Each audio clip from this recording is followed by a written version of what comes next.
নমস্কাৰ সকলোকে মই প্ৰাচুৰ্য ছাৰ আৰু সকলোকে স্বাগতম জনাইছোঁ জেনিভি গাইড ইউটিউব চেনেললৈ।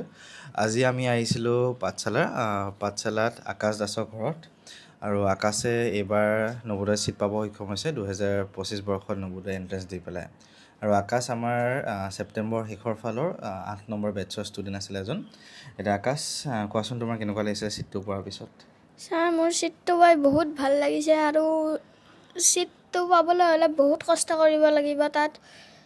তাত ছিটটো পাবলৈ হ'লে বহুত প্ৰেক্টিচ কৰিব লাগিব গণিতখিনি। তুমি কেনেকৈ এতিয়া পঢ়িছিলা কোৱাচোন? তুমি আৰম্ভণিৰ পৰা কেনেকৈ পঢ়িছিলা বা কেতিয়াবা তুমি প্ৰস্তুতি কৰিছিলা? এতিয়া প্ৰস্তুতি মই ছেপ্টেম্বৰ মাহৰ পৰাই কৰিছিলোঁ।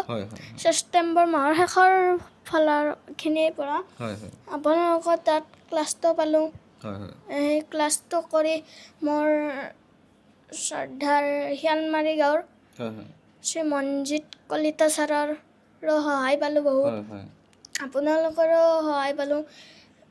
পুৱা 6টা মানত উঠি আপোনালোকৰ মই সেই যিখিনি লাষ্টত টেষ্ট পাতিছিলে সেইখিনি মই কমপ্লিট কৰোঁ।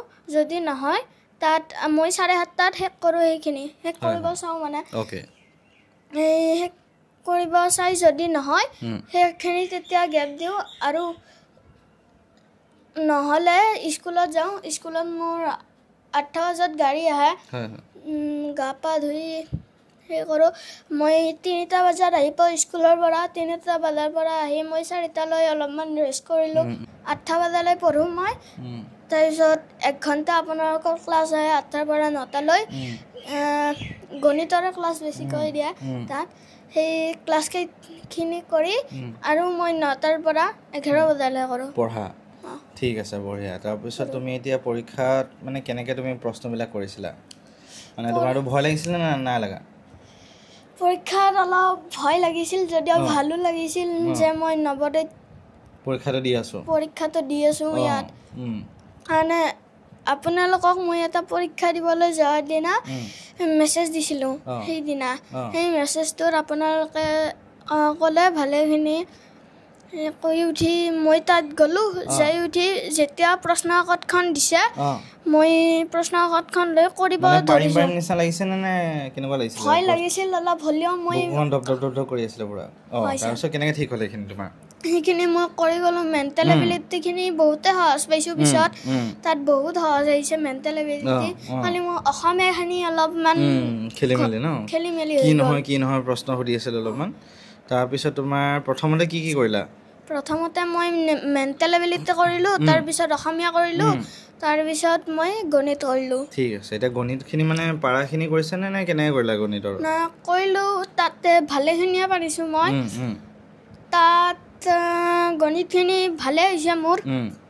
নোৱাৰা কেইটা মই বুজি নোপোৱা কেইটা বাইদেউক সুধি লৈছোঁ। আমাৰ কাষতে এটা বাইদেউ আছিল, বুজাই দিছে। তাৰপিছত সেইকেইটা পাৰিলোঁ। মোক তেতিয়া কৈছে কি যদি পাৰা নাই এনচাৰটো এনে আনতাৰত যিটো হ'ব বুলি ভাবা তুমি সেইটো দি দিয়া। মাইনাছ পইণ্টটো নাই তাতে। ঠিক আছে, সেইটো হয়। আৰু তুমি এতিয়া OMR ছিটত কেনেকৈ বহাইছিলা? গোটেইখিনি একেলগে বহাইছিলা নে এটা এটাকৈ বহাইছিলা? তুমি এটা বহাইছিলোঁ মই তাতে। মানে প্ৰথম এতিয়া মানসিক দক্ষতা কৰি মানে কেনেকৈ বহাইছিলা? 10টাকৈ নে 5টাকৈ নে এটালৈকে বহাইছিলা? নহয়, প্ৰথম যিটো দফা থাকে সেই 4টা মই কৰি ল'লোঁ। OMR ছিটত বহালা? অমিল চিত্ৰটো সেই 4টা এনচাৰটো চিন দি ল'লোঁ প্ৰশ্নখনত চিন দি উঠি মই তাত OMR ছিটৰ এনচাৰখিনি কৰোঁ। সেনেকৈ কৰিছিলোঁ। ঠিক আছে, এইটো চিষ্টেমত কৰিলা ন? ঠিক আছে, এইটো বস্তু। তাৰপিছত তোমাৰ এতিয়া পৰীক্ষাটো দি আহি পেলাই তুমি ছিট পাম নিচিনা লাগিলে নে কেনেকুৱা নিচিনা লাগিছিলে? পাম যেনে লাগিছে ন? ঠিক আছে। তাৰপিছত তোমাৰ ছিট পোৱাৰ পিছতো মনটো বহুত ভাল লাগিছে আৰু ঠিক আছে। এতিয়া মই দেখিছোঁ তোমাক, যিহেতু দেখি আছোঁ ইমান দিনে তুমি বহুতখিনি কষ্ট কৰিছিলা।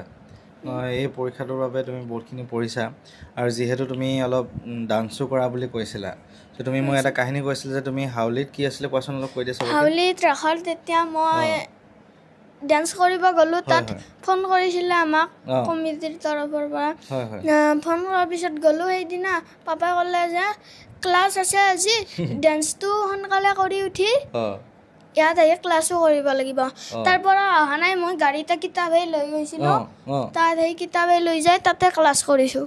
বা মানে তুমি গাড়ীতে পঢ়িলা মানে ডান্স কৰি উঠি গাড়ীতে ক্লাছ কৰিলা মানে তুমি বা সেই লেভেলৰ ডেডিকেশ্যন বা সেই লেভেলৰ আমি কষ্ট কৰিব লাগিব কিন্তু দেই তেতিয়াহে মানে আমি সফল হ'ম বা আমি সফলতাৰ ওচৰ পামগৈ আৰু সেইটো বস্তু সকলোৱে শুনিছে এতিয়া বাৰু আকাশে যিটো কষ্ট কৰিছিলে আৰু যিহেতু আমি দেখিছোঁ আকাশৰ দেউতাকেও বহুতখিনি লাগি আছিলে যিহেতু আমি দেখিছোঁ আকাশৰ দেউতাকেও বহুতখিনি লাগিছে মাকেও বহুতখিনি কষ্ট কৰিছে এতিয়া এজন ষ্টুডেণ্টৰ ছিট পোৱাৰত অকল মানে আমি পঢ়াইছোঁ বা টিউশ্যন লৈছে পঢ়িছে ষ্টুডেণ্টে পঢ়িছে সেই তাতে শেষ নহয় মাক দেউতাকৰ কষ্ট বা মাক দেউতাকেও ষ্টুডেণ্টক চোৱা মেলাখিনি বহুত এটা ইম্পৰ্টেণ্ট বস্তু হৈ পৰে এতিয়া সৰু ল'ৰা ছোৱালী যিহেতু সিহঁতৰ ইমান এটা মনত নাহে যে আমি পঢ়িব লাগে কিবা কৰিব লাগে এতিয়া দাদা আপুনি কেনেকৈ ইয়াৰ লগত লাগিছিলে কওকচোন যিহেতু আমি দেখি আছোঁ আপুনি বহুতখিনি কষ্ট কৰিছে হয় মই প্ৰথমতে আপোনালোকক JNV গাইডৰ সমূহ সদস্যক ধন্যবাদ জনাইছোঁ আৰু আপোনালোকৰ সঁহাৰিয়ে আমাক হয়তো যথেষ্ট উপকৃত কৰিছে আৰু বৰ্তমান পৰ্যায়ত আমি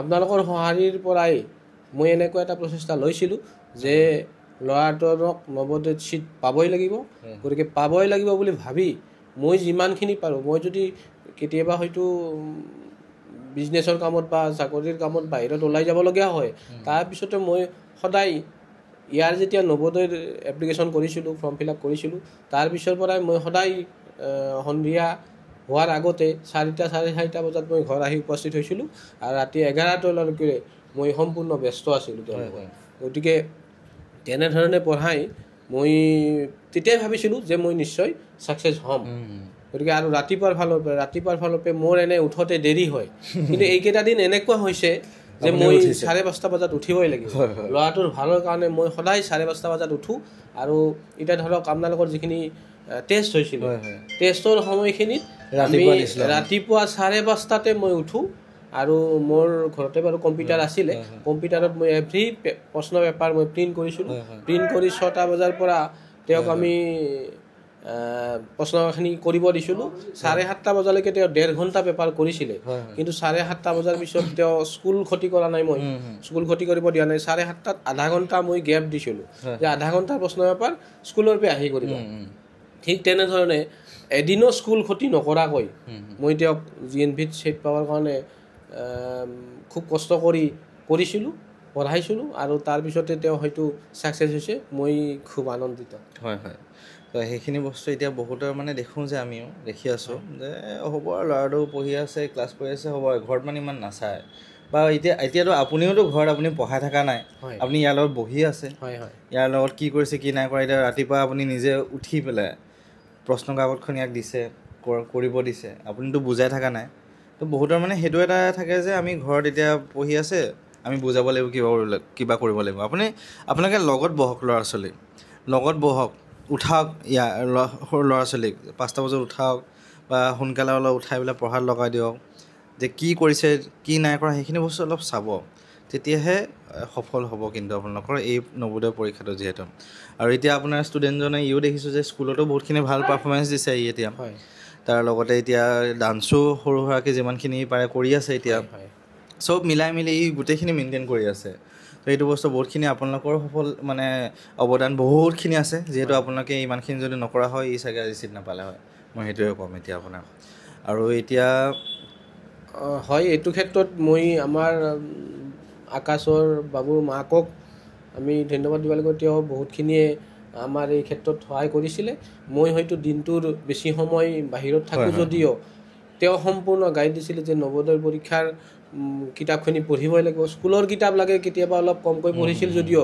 এইখন পঢ়াত হয়তো তেওঁ খুবেই গুৰুত্ব দিছিলে আৰু আমি আমাৰ ফালৰ পৰা আপোনালোকক ধন্যবাদ জনাইছোঁ যে আপোনালোকৰ যিখিনি টেষ্ট আছিলে টেষ্টখিনিয়ে যথেষ্ট উপকৃত কৰিছে যে কিমান যে 2 ঘণ্টাৰ ভিতৰত তেওঁ 80টা প্ৰশ্ন কমপ্লিট কৰিব লাগিব সেই বস্তুটোত তাৰমানে কি খুব গুৰুত্ব হৈছিলে আৰু প্ৰশ্নখিনিত আমাৰ 1.5 ঘণ্টা 2 ঘণ্টা নালাগে 2 ঘণ্টাৰ আগত তেওঁ কৰিছিলে আৰু সেইখিনি স্পীড যেতিয়া বঢ়াইছিলোঁ আমি কষ্ট কৰি আছিলোঁ মই বেছি শিকোৱা নাই যদিও আপোনালোকৰ ফালৰ পৰা ক্লাছ কৰিছে বা একজন আমাৰ ওচৰৰে টিচাৰ এজন আছিল যদিও তেখেতেও শিকাইছিল কিন্তু মই শিকোৱাত কম শিকাইছোঁ কিন্তু কমপ্লিট গুৰুত্ব দিছোঁ লগত আছোঁ আৰু তেওঁলোকৰ যিখিনি মানে তেওঁ যিখিনি শিকাইছে বাবুৱে যিখিনি শিকাইছে সেইখিনি কমপ্লিট ময়ো শিকিছোঁ বা মই এতিয়া হয়তো একজন নতুন ছাত্ৰ হয়তো শিক্ষাখিনি দিব পাৰিম বুলি মই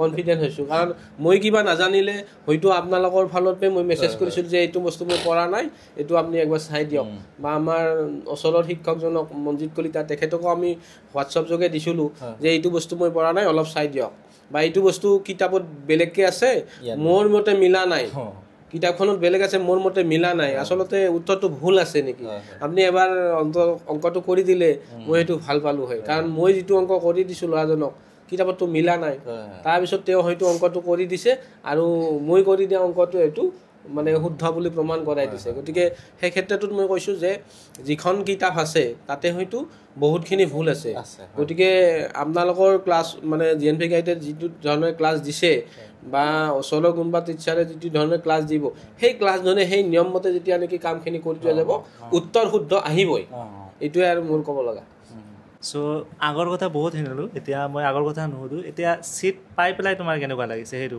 এতিয়া সিট পাই মোৰ ভালে লাগিছে বহুত কষ্ট কৰিছিলোঁ সেইবাবে সফল হ'লোঁ তাত সিট পাবৰ বাবে সেইটো যিমান কষ্ট কৰিছিলা তাৰ ফল পাই গৈছা তুমি সেনেকুৱা ফিল হৈ আছে এইটো ফিল হ'ব চবৰে হ'ব সো মই সেইটোৱে পেৰেণ্টছক আৰু তোমাক স্পেচিয়েলি আমি যিমান পাৰোঁ সিমান ট্ৰাই কৰোঁ কিন্তু একচুৱেলি ষ্টুডেণ্ট আৰু পেৰেণ্টছ যদি 100% নিদিয়ে মানে চান্সটো বহুত কমি যায় এইটো পোৱাৰ চান্স বহুত কমি যায় চ' ষ্টুডেণ্ট আৰু পেৰেণ্টছৰ মানে বহুত এটা ডাঙৰ মানে ভাগ থাকে ইয়াতে চ' সেইকাৰণে থেংক ইউ দিছোঁ তোমালোককো আৰু সেইটোৱে কওঁ এতিয়া আৰু নতুন এটা জীৱনে আৰম্ভ হৈ যাব নতুন জেগাত আৰম্ভ হ'ব চ' তাৰ কাৰণে শুভেচ্ছা থাকিলে মোৰ তৰফৰ পৰা থেংক ইউ ছাৰ সেইটোৱে ভালকৈ পঢ়িব লাগিব GNVত গৈ পেলাই যে তোমাৰ এখন নতুন দৰ্জা খুলিছে ঠিক আছে এনেকুৱা নহয় যে তুমি সাংঘাতিক সফল সেইটো কেতিয়াও নাভাবিবা আৰু যিসকলে ছিট পাইছে মই সেইসকলকো মই ভিডিঅ' দি পেলাই ক'ব বিচাৰিছোঁ যে তোমালোকে কেতিয়াও নাভাবিবা যে সাংঘাতিক তোমালোকে কিবা এটা বহুত বেলেগ কিবা এটা কৈছে সাংঘাতিক সফল তোমালোকৰ এখন দৰ্জা খুলিছে এতিয়া তোমালোকে ক্লাছ 12ৰ পিছত ওলাই অহা পিছত আজি প্ৰায় 7 বছৰ পিছত যেতিয়া ক্লাছ 12ৰ পৰা ওলাই আহিবা তেতিয়া যাতে এখন ভাল জেগাত তোমালোকে ছিট পোৱা কাৰণ ভাৰতত আছে যেতিয়া ইণ্ডিয়াত আছে যেতিয়া তোমালোকে ক্লাছ 12লৈকে ভালকৈ পঢ়িবই লাগিব এইটো বস্তু এটা ভাল ইউনিভাৰ্চিটি কলেজ ভাল জেগা এটা যাতে ছিট পোৱা তাৰপিছত তোমালোকে আমাক ফোন কৰিবা আমাৰো ভাল লাগিব বহুতখিনি যে আমি সেই 6ত 5ত পঢ়োৱা ষ্টুডেণ্টজনে আজি অমুক জেগাত আছে সেইটো বস্তু আমাৰো বহুত ভাল লাগিব চ' সেইকাৰণে তোমালোকে সেইটো লক্ষ্য ৰাখা এতিয়া ঠিক আছে এইটোৰ লক্ষ্য তুমি ৰাখিবা দেই এতিয়া ভালকৈ আৰু এতিয়া এটা কথা তুমি পটককৈ কৈ দিয়াচোন যে তুমি এতিয়া যিখিনি বস্তু তুমি পঢ়িছিলা আমি পঢ়াইছোঁ বা কিতাপত পঢ়াইছোঁ একদম একে প্ৰশ্ন তোমাৰ অহা নাই প্ৰশ্ন কাকত কেনেকুৱা টাইপত তোমাৰ কি ফিল হৈছিল তোমাৰ বস্তুটো মানে পাৰিম নে নোৱাৰিম সেইটো এটা মোৰ মনত প্ৰশ্ন উঠিছিল যে পৰীক্ষা দিবলৈ যাম কিন্তু মই পাৰিম নে নোৱাৰিম তাত সেই প্ৰশ্নটো মোৰ মনত উদয় হৈছিল কিন্তু যেতিয়া যাই মই চেণ্টাৰ পালোঁ তেতিয়া ভাবিছোঁ মই এইটো ভাবি থাকিলে নহ'ব এইটো ভাবিলে মোৰ পৰীক্ষা বেয়াহে হ'ব পৰীক্ষা মোৰ সেইটো মনৰ পৰা উলিয়াই দি এতিয়া ভাবিছোঁ মই কেনেকৈ কৰিব লাগিব প্ৰচেছটো তাতে প্ৰশ্ন উত্তৰে মোক কেনেকৈ কৰিব লাগিব তাৰপিছত আপোনাৰ হেৰি ল'লোঁ আপোনালোকৰ আশীৰ্বাদ ল'লোঁ তাত ক্লাছো কৰিলোঁ তাৰে পিছত মই কেনেকৈ কৰিব লাগে সেইখিনি বুজি পালোঁ প্ৰথম 1 মাহমান ক্লাছ কৰাৰ পিছত মই সেইখিনি প্ৰচেছটো আৰু বুজি পাইছিলোঁ পৰীক্ষা হলৰ প্ৰশ্নবিলাক যে দেখিছিলা তেতিয়াতো সেইখিনি মিলা লাগিছে নে একদম বেলেগ নিচিনা লাগিছে যিহেতু তোমাৰ কিতাপত থকা প্ৰশ্ন একদম একে নাহে স্কুলৰ পৰীক্ষাত আহিব পাৰে কিতাপত থকা প্ৰশ্ন বা কিবা থকা প্ৰশ্ন খালি ইয়াত কিন্তু একে নাহে তোমাৰ সেই প্ৰশ্নখিনি কেনেকুৱা লাগিছিল তোমাৰ প্ৰশ্নখিনি মোৰ বেছি টান লগা নাই বহুত সহজো লগা নাই কাৰণ মই প্ৰথম দি আছিলোঁ তেতিয়া মই এনেকুৱা প্ৰশ্ন পোৱা নাছিলোঁ আগতে যেতিয়া হেৰি কৰিলোঁ মই চেষ্টা কৰিলোঁ হেৰি কৰিব আপোনালোকৰ টেষ্ট হেৰি কৰিলোঁ তেতিয়াৰ পৰা মই অলপমান মানে পৰা হৈছোঁ আৰু অ'কে ঠিক আছে সকলোৱে গম পালে এতিয়া যিহেতু আমাৰ কিতাপত থকা বা এই স্কুলৰ নিচিনাকৈ বস্তুটো নহয় এইটো ইয়াৰ প্ৰশ্নবিলাক টোটেলি নতুনকৈ প্ৰশ্ন আহে বা বেলেগ ধৰণৰ প্ৰশ্ন আমাৰ অহা দেখা যায় খালি একেখিনি সূত্ৰ বা একেখিনি বস্তু আমি যিখিনি পঢ়াম বা কিতাপত যিখিনি আছে সেই তেনেকুৱা টাইপতে হয় খালি অলপমান প্ৰশ্নৰ সংখ্যাটো বঢ়াই দিয়ে ক'ৰবাত 20 যদি কিতাপত আছে পৰীক্ষাত 100 দি দিলে ক'ৰবাত যদি 80 যদি আছে পৰীক্ষাত এইটো 300 দি দিলে তেনেকুৱা টাইপৰ সংখ্যাটো সলাই দিয়ে আৰু সেইটো বস্তু সেইকাৰণে সেই কৰিব পাৰিব হ'লে প্ৰেক্টিছ কৰিব লাগিব আমি এতিয়া মেথছটো আমি খুব বেছি প্ৰেক্টিছ কৰিব লাগিব তো এইখিনি আছিলে আমাৰ ফালৰ পৰা আজি তো ধন্যবাদ আকাশ ভালকৈ এতিয়া পঢ়িব লাগিব আগন্তুক দিনলৈ দাদা ধন্যবাদ আপোনাকো বহুত ভাল লাগিলে তোমাক লগ পাই পেলাই মই আগতেও এবাৰ তোমাক লগ পাইছিলোঁ বহুত ভাল লাগিছে সেইদিনাখনো তোমাক লগ পাই আৰু যাতে এই সদায় এনেকৈ এই আকাশ হৈ থাকা কিন্তু দেই ঠিক আছে তো সকলোকে ধন্যবাদ ভিডিঅ'টো চোৱাৰ বাবে আৰু কষ্ট কৰক এতিয়া 10 মাহ আছে আমাৰ হাতত 10 মাহ ভালকৈ লাগিলে নিশ্চয় আপোনালোকৰ সফল হ'ব কিন্তু চিট পোৱাত